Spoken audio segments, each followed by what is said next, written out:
Victoire 2-0 de Liverpool face au Real Madrid. Et comment commencer cette vidéo sans cette image de la soirée? Cette image où on voit Kylian Mbappé faire de la breakdance sur le terrain.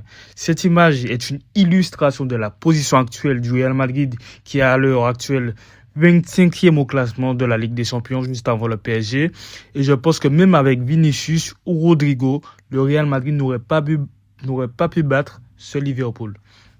Cette image est aussi une illustration du match catastrophique de Kylian Mbappé. Et en tant que fan du FC Barcelone, j'ai même plus la force de le vanner. Mais j'ai juste pitié. Et quand je dis qu'il me fait pitié, que Kylian Mbappé me fait pitié, je le pense réellement et je le pense clairement.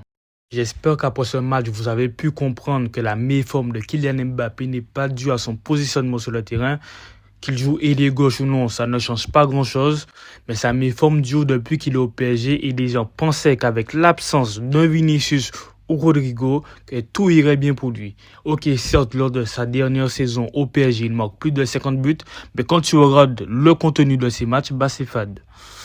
Maintenant, on parle beaucoup de Kylian Mbappé, mais Jude Bellingham, il passe dans les mailles du filet depuis le début de saison. Parce que son match, il est mauvais comme son début de saison, mais bizarrement, personne ne dit rien. Il continue à surfer sous la saison passée et ça ne dérange pratiquement personne. Je ne comprends pas. Passons à Arda Güler qui n'a pas non plus été bon. Mais qu'est-ce que tu peux lui reprocher? Carlo Ancelotti ne lui fait pas confiance, il ne l'a pas beaucoup fait jouer. Normalement, il devrait jouer des matchs de Liga pour prendre en confiance, en guide. Mais non, on le balance dans la meute face à un Liverpool qui est l'une des meilleures équipes d'Europe à l'heure actuelle, voire la meilleure. C'est vraiment pas un cadeau de jouer ce match. Maintenant, dans le positif, il y a même du négatif parce que Eduardo Camavinga a fait un très bon match, un match de patron. Il était partout, il récupérait pas mal de ballons, mais malheureusement, il se blesse. Courtois, lui, comme à son habitude, il a été monstrueux et sans lui, le Real Madrid perd au moins minimum de 4 buts d'écart. Maintenant, parlons de la prestation monstrueuse de Liverpool ce soir. Ça parle beaucoup du Real Madrid ou du match catastrophique de Kylian Mbappé, sans même évoquer la performance de Liverpool. Et waouh, cette équipe met une intensité, une pression et carrément, j'étais moi-même en pression juste en regardant le match sur mon canapé.